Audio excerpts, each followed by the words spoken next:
Episode 9. கடைசி துரோகம். அந்த இரவு மீரா சூட்கேஸ் பேக் செய்து வைத்திருந்தாலும் அவள் இன்னும் வீட்டை விட்டு செல்லவில்லை. அவள் பால்கனியில் நின்று இரவை கண்டு கொண்டிருந்தாள்.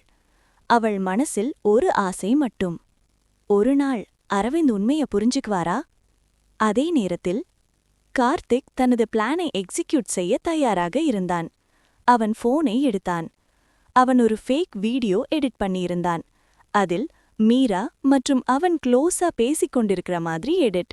அது முழுக்க பொய், ஆனா பார்த்தவுடன் உண்மையா தோன்றும்.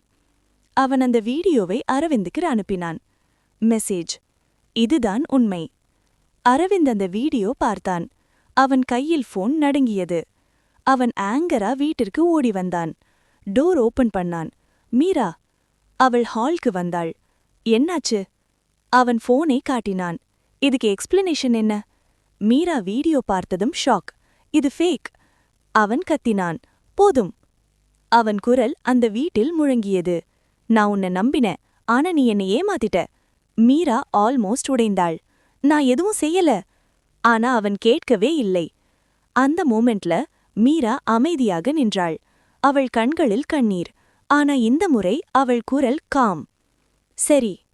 அரவிந்த் கன்ஃபியூஸ்ட். என்ன சரி? அவள் மெதுவாக சொன்னாள்.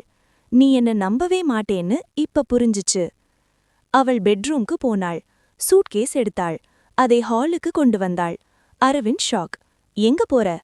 மீரா அமைதியாக சொன்னாள். இந்த வீட்டிலிருந்து. அவன் ஆங்கரா சொன்னான். போ. அந்த வார்த்தை அவளுடைய மனதை முழுக்க உடைத்தது. ஆனா அவள் கண்ணீரை துரைத்தாள். ஒரு நாள் உண்மை தெரியும். அவள் டோர் ஓபன் பண்ணி வெளியே நடந்தாள்.